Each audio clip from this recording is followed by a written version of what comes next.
अस्सलाम वालेकुम नाज़रीन, आप देख रहे हैं अनीक एज खान शो और मैं इसका होस्ट अबीर खान। तो आज की इस वीडियो बनाने का मकसद उसी तरह 3 खबरें आप तक पहुंचाना जिस तरह मैं हर वीडियो में बनाता हूं। आज की पहली खबर जो है वो टेलीकम्युनिकेशन से रिलेटेड है और वो ये है कि पाकिस्तान में 9 और 10 मुहर्रम के दिन हमारे वज़ीर दाखिला जनाब रहमान मलिक के कहने पर टेलीफोन के नेटवर्क बंद कर दिया गया, यानी कि सिग्नल नहीं आ रहे थे और तमाम नेटवर्क जो हैं वो बंद रहे 49 बड़े शहरों में। तो नुकसान तो इससे बहुत कुछ हुआ, लेकिन सबसे बड़ा जो नुकसान मुझे उठाना पड़ा वो ये कि मेरे घर का एक नलका ख़राब हो गया था, तो उसे पानी बह जा रहा था। अब नुकसान कुछ ये हुआ कि प्लम्बर को मैं कॉल नहीं कर सका, वो प्लम्बर साहब आ नहीं सके और नलका नहीं ठीक हुआ, तो पानी बहता रहा मुझे, जिसका बड़ा अफसोस है। अब रहमान मलिक साहब को बंदा पूछे कि रहमान मलिक साहब जब टेलीफोन के नेटवर्क बंद किए हैं तो कम से कम प्लम्बर का तो इंतज़ाम करो ना। अब प्लम्बर का इंतज़ाम नहीं किया तो अब मुझ जैसा बंदा कहाँ जाए बेचारा। खैर ये तो मजाक की बात थी। इसके बाद अब मैं बात करूँगा टेलीकम्युनिकेशन से ही रिलेटेड, जो कि है हमारे पाकिस्तान के अंदर चलने वाली मोस्ट विजिटेड वेबसाइट जो कि है google.com.pk। इस साइट की इस डोमेन पे अटैक किया गया और ये बिठा दी गई है।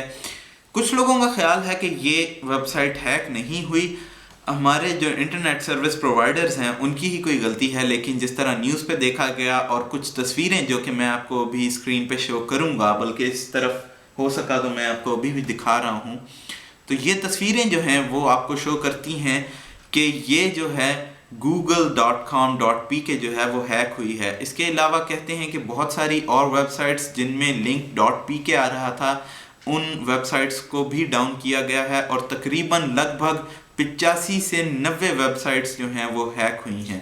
तो वल्लाहु आलम के किसके कौन सी वेबसाइट हैक हुई है, लेकिन एक लंबी लिस्ट है इन तमाम वेबसाइट्स की। तो पाकिस्तानियों को एक बार फिर जो है वो टेलीकम्युनिकेशन में धचका उठाना पड़ा। तीसरी और आखिरी खबर जो है वो रिलेटेड है 9 मुहर्रम के जुलूस से, और जिसमें एक अदद हमला हुआ है DI खान में।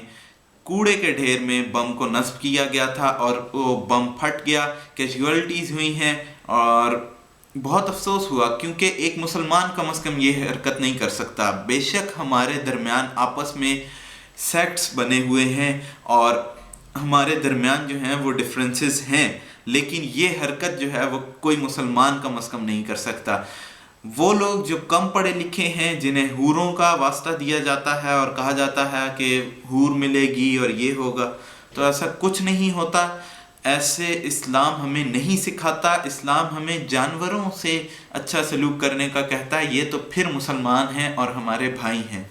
तो इसलिए कम से कम मेरा दिल दुखा है इस बात से और मैं कंडेम करता हूँ सख्ती से इस एटीट्यूड को जो कि कुछ मुसलमानों ने शरपसंद अनासर को निभाते हुए अपनाया हुआ है। मुझे बहुत अफसोस हुआ ये ख़बर सुनाते हुए, लेकिन वक्त भी कुछ ऐसा था, बड़ा अफसोस हुआ जो कुछ सानिहा पेश आया। बहरहाल उम्मीद करता हूँ कल 10 मुहर्रम है, ऐसा कोई वाक़या पेश नहीं आएगा, और इसी दुआ के साथ अपना बहुत सारा ख्याल रखिएगा। ज़िंदगी ने वफ़ा की और वक्त ने मोहलत दी, तो एक बार फिर मिलेंगे। टेक केयर, गुड बाय, अल्लाह हाफिज़।